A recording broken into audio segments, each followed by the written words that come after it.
Book 2, Chapter 7 of Resurrection.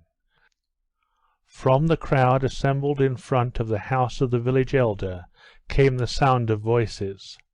But as soon as Nekhludoff came up the talking ceased, and all the peasants took off their caps just as those in Kuzminsky had done. The peasants here were of a much poorer class than those in Kuzminsky. The men wore shoes made of bark and homespun shirts and coats.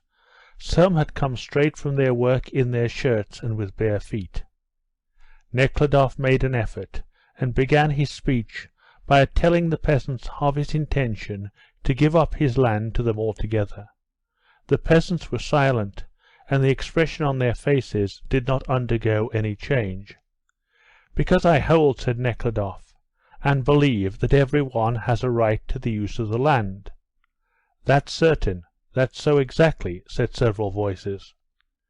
Nekhludoff went on to say that the revenue from the land ought to be divided among all, and that he would therefore suggest that they should rent the land at a price fixed by themselves, the rent to form a communal fund for their own use.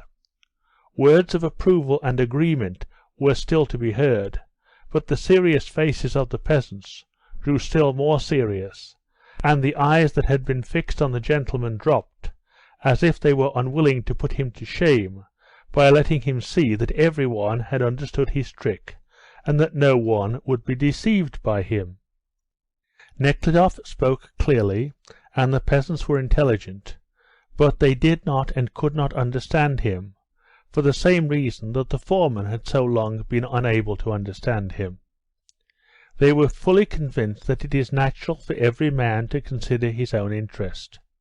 The experience of many generations had proved to them that the landlords always considered their own interest to the detriment of the peasants. Therefore, if a landlord called them to a meeting and made them some kind of a new offer, it could evidently only be in order to swindle them more cunningly than before. "Well then, what are you willing to rent the land at?" asked Nekhludoff. "How can we fix a price? We cannot do it. The land is yours, and the power is in your hands," answered some voices from among the crowd. "Oh, not at all. You will yourselves have the use of the money for communal purposes." "We cannot do it. The commune is one thing, and this is another." "Don't you understand," said the foreman, with a smile. He had followed Nekhludoff to the meeting. "The prince is letting the land to you for money, and is giving you the money back to form a capital for the commune." "We understand very well," said a cross, toothless old man, without raising his eyes. "Something like a bank. We should have to pay at a fixed time. We do not wish it. It is hard enough as it is, and that would ruin us completely." "That's no go. We prefer to go on the old way," began several dissatisfied and even rude voices. The refusals grew very vehement when Nekhludoff mentioned that he would draw up an agreement which would have to be signed by him and by them. "Why sign? We shall go on working as we have done hitherto. What is all this for? We are ignorant men. We can't agree, because this sort of thing is not what we have been used to. As it was, so let it continue to be. Only the seeds we should like to withdraw." This meant that under the present arrangement the seeds had to be provided by the peasants, and they wanted the landlord to provide them. "Then am I to understand that you refuse to accept the land?" Nekhludoff asked, addressing a middle-aged, barefooted peasant with a tattered coat and a bright look on his face, who was holding his worn cap with his left hand, in a peculiarly straight position, in the same way soldiers hold theirs when commanded to take them off. "Just so," said this peasant, who had evidently not yet rid himself of the military hypnotism he had been subjected to while serving his time. "It means that you have sufficient land," said Nekhludoff. "No, sir, we have not," said the ex-soldier, with an artificially pleased look, carefully holding his tattered cap in front of him, as if offering it to any one who liked to make use of it. "Well, anyhow, you'd better think over what I have said." Nekhludoff spoke with surprise, and again repeated his offer. "We have no need to think about it. As we have said, so it will be," angrily muttered the morose, toothless old man. "I shall remain here another day, and if you change your minds, send to let me know." The peasants gave no answer. So Nekhludoff did not succeed in arriving at any result from this interview. "If I might make a remark, Prince," said the foreman when they got home, "you will never come to any agreement with them. They are so obstinate. At a meeting these people just stick in one place, and there is no moving them. It is because they are frightened of everything. Why, these very peasants, say that white-haired one or the dark one, who are refusing, are intelligent peasants. When one of them comes to the office, and one makes him sit down to a cup of tea, it's like in the Palace of Wisdom. He is quite diplomatist," said the foreman, smiling. "He will consider everything rightly. At a meeting it's a different man. He keeps repeating one and the same—" "Well, could not some of the more intelligent man be asked to come here?" said Nekhludoff. "I would carefully explain it to them." "That can be done," said the smiling foreman. "Well then, would you mind calling them here tomorrow?" "Oh, certainly I will," said the foreman, and smiled still more joyfully. "I shall call them tomorrow." "Just hear him. He's not artful, not he," said a black-haired peasant with an unkempt beard, as he sat jolting from side to side on a well-fed mare, addressing an old man in a torn coat who rode by his side. The two men were driving a herd of the peasants' horses to graze in the night, alongside the high road, and secretly in the landlord's forest. "Give you the land for nothing? You need only sign. Have they not done the likes of us often enough? No, my friend, none of your humbug. Nowadays we have a little sense," he added, and began shouting at a colt that had strayed. He stopped his horse and looked round, but the colt had not remained behind. It had gone into the meadow by the roadside. "Bother that son of a Turk! He's taken to getting into the landowner's meadows," said the dark peasant with the unkempt beard, hearing the crackling of the sorrel stalks that the neighing colt was galloping over as he came running back from the scented meadow. "Do you hear the cracking? We'll have to send the women folk to weed the meadow when there's a holiday," said the thin peasant with the torn coat, "or else we'll blunt our scythes." "Sign, he says." The unkempt man continued giving his opinion of the landlord's speech. "Sign, indeed, and let him swallow you up." "That's certain," answered the old man. And then they were silent, and the tramping of the horses' feet along the high road was the only sound to be heard. End of Book 2, Chapter 7. Book 2, Chapter 8 of Resurrection. When Nekhludoff returned, he found that the office had been arranged as a bedroom for him. A high bedstead, with a feather bed and 2 large pillows, had been placed in the room. The bed was covered with a dark red, double-bedded silk quilt, which was elaborately and finely quilted, and very stiff. It evidently belonged to the trousseau of the foreman's wife. The foreman offered Nekhludoff the remains of the dinner, which the latter refused, and, excusing himself for the poorness of the fare and the accommodation, he left Nekhludoff alone. The peasant's refusal did not at all bother Nekhludoff. On the contrary, though as Kuzminsky his offer had been accepted, and he had even been thanked for it, and here he was met with suspicion and even enmity, he felt contented and joyful. It was close and dirty in the office.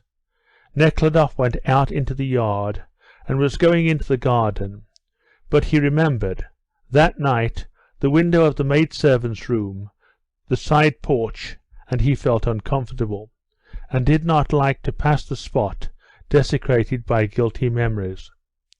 He sat down on the doorstep, and breathing in the warm air, balmy with the strong scent of fresh birch leaves, he sat for a long time looking into the dark garden, and listening to the mill the nightingales, and some other bird that whistled monotonously in the bush close by. The light disappeared from the foreman's window. In the east, behind the barn, appeared the light of the rising moon, and sheet lightning began to light up the dilapidated house, and the blooming, overgrown garden more and more frequently.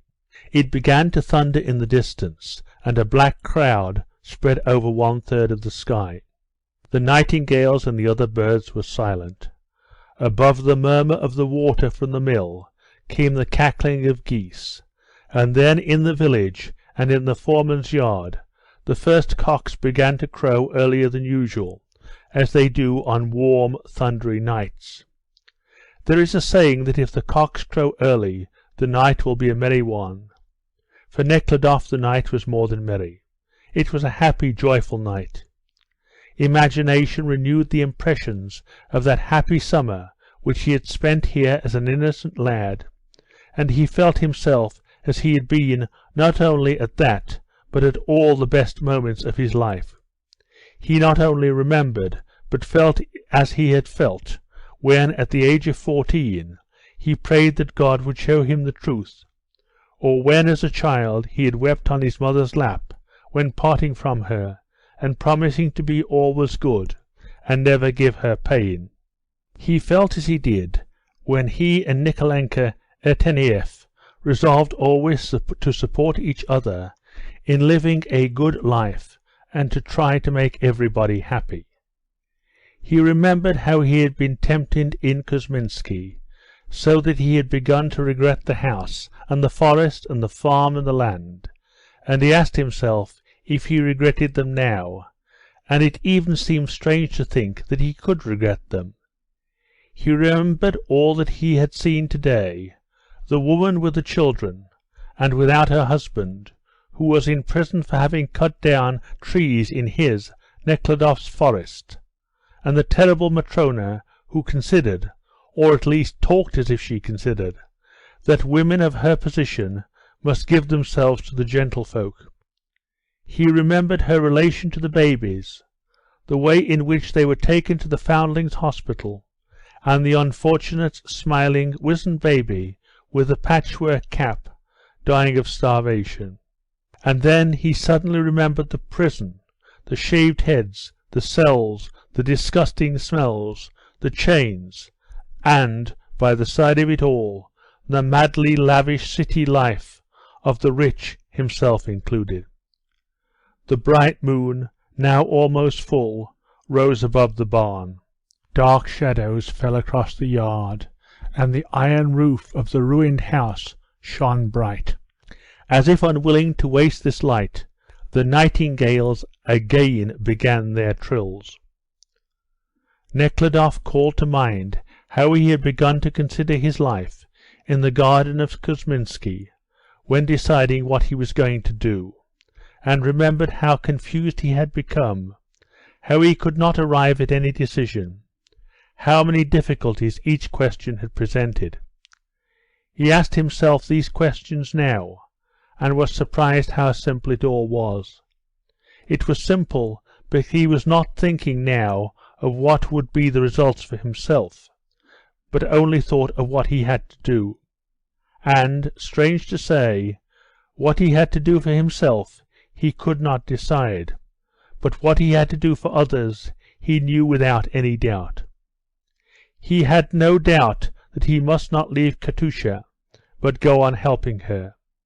He had no doubt that he must study, investigate, clear up, understand all this business concerning judgment and punishment, which he felt he saw differently to other people.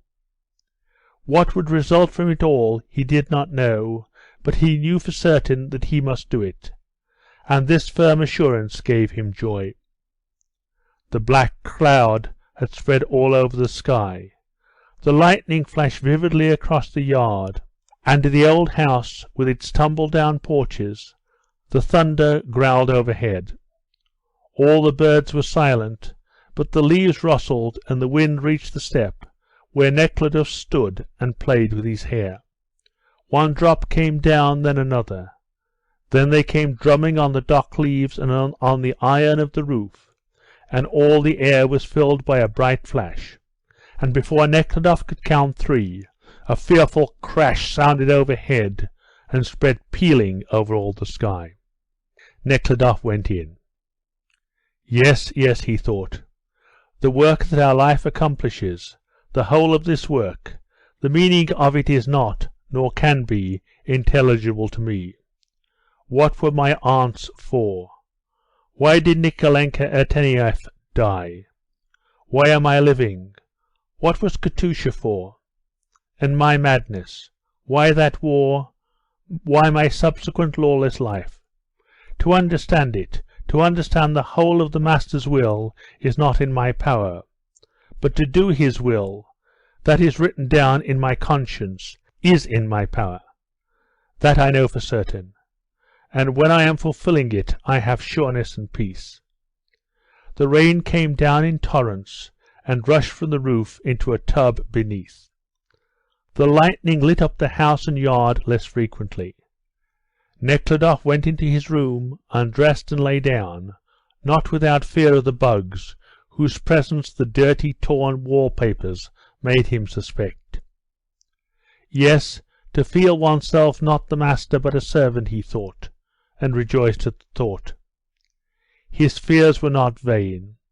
Hardly had he put out his candle when the vermin attacked and stung him. To give up the land and go to Siberia, fleas, bugs, dirt, ah well, if it must be borne, I shall bear it.